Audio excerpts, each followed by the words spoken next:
Okay, so it seems as the fallout from Russia's annexation of Crimea continues. That situation certainly hasn't de-escalated. There's still as many as 20,000 Russian troops on the border. Some Ukrainian sources are suggesting it could be as high as 100,000 on the eastern Ukrainian border, showing that this situation has not de-escalated. Apparently Putin phoned Obama a few nights ago to discuss US diplomatic proposals. What exactly that involves, I don't know. I'd like to be a fly in the wall of that conversation. Now, Sergei Lavrov, who has been a very prominent individual in all this, the Russian foreign minister, has assured the international community that there's not going to be any, that Russia has no intention of invading the rest of Ukraine. But already we're seeing a sort of trigger effect with this of some neighbouring countries. Moldova is concerned that its Transnistria, apologies if I'm mispronouncing that, region could be involved. And I've even heard, and for me this is this really caught my attention, that a former aide to President Putin has now said that Finland could be regained, the Baltic states, Belarus. Where is this going to end? I don't believe Moscow when it says that they're going to stop with the Crimea, because Putin is already using the sort of rhetoric of protecting Russian interests, protecting Russian speakers elsewhere that he used to justify the annexation of Crimea. So it is logical to find it hard to believe that the Russians mean it when they say they're going to stop with Crimea. This is a quote from the former Chief Economic Advisor Andrei Illarionov. He was Putin's chief economic advisor from 2000 to 2005. Mr. Putin seeks to create historical justice with a return to the days of the last Tsar, Nicholas II, and the Soviet Union under Stalin. Speaking in the Swedish newspaper Svenska Dagbladet, Mr. Illarionov warned that Russia will argue the granting of independence of Finland in 1917 was an act of treason against national interests. Putin's view is that he protects what belongs to him and his predecessors, Mr. Illarionov said. Parts of Georgia, Ukraine, Belarus, the Baltic states and Finland are states where Putin claims to have ownership. He added the West leaders seem, from what they say, entirely to have forgotten that there are some leaders in the world who want to conquer other countries.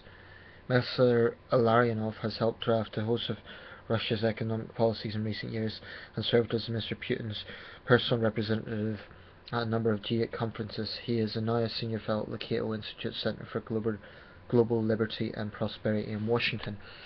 I don't know much about this guy. I don't know if he's a former Putin aide who's now a critic. It doesn't suggest that he's critical of Putin.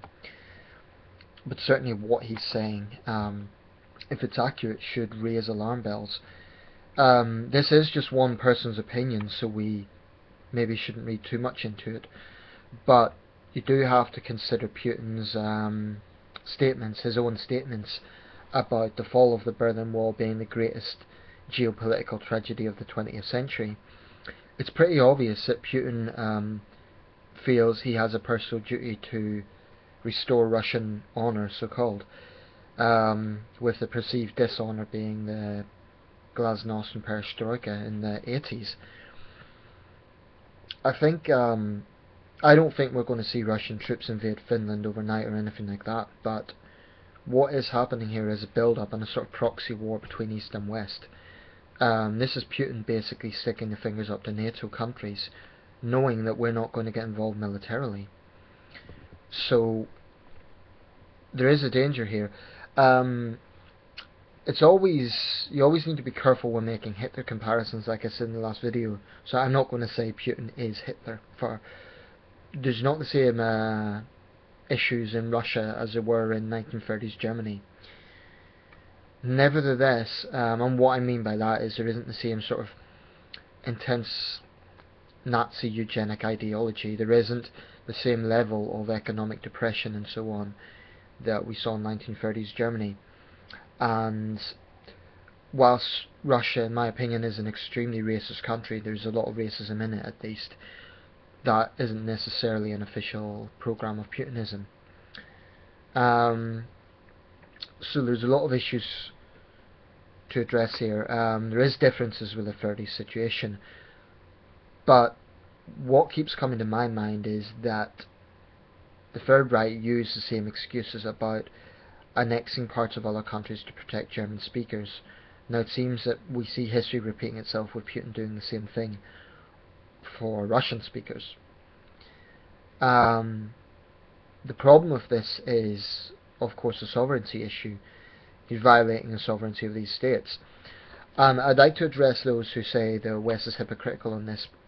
For one thing, whilst Western foreign policy has been interventionist, it has not been about annexing countries to be part of the West. For example, Iraq and Afghanistan, whilst I accept they are controversial situations, the British or the Americans never intended Iraq to be a colony, and to suggest they did is, I think, it's a real distortion.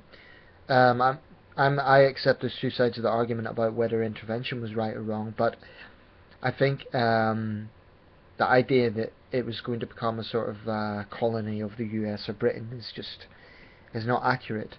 I can understand why people think that because of history, but I think there's a big difference between that and what has happened in Ukraine, which is the annexation of a sovereign state. Iraq was intervention, and what we see here is annexation. It's not the same thing, because Crimea is now entirely in Russian control, and it's going to stay that way, seemingly. Whereas Iraq and Afghanistan were eventually handed over to the respective Iraqi and Afghan forces when they are in a situation to handle their own affairs. So it's a very tense situation right now. If I was someone in the Baltic states or Finland or Moldova, I would be a little concerned right now. I'm not suggesting that Putin is going to invade overnight.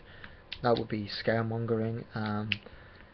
And again, I am reluctant to make World War III analogies here.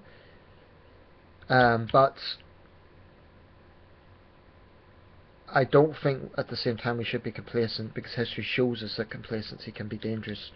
So it's about getting a balance, not scaremongering, not exaggerating the situation, but at the same time not underestimating how potentially serious it is. I mean, this is from one of Putin's former advisors. This isn't sort of Fox News or something. This is from one of Putin's advisors. So that's interesting. So that's my thoughts on the latest developments.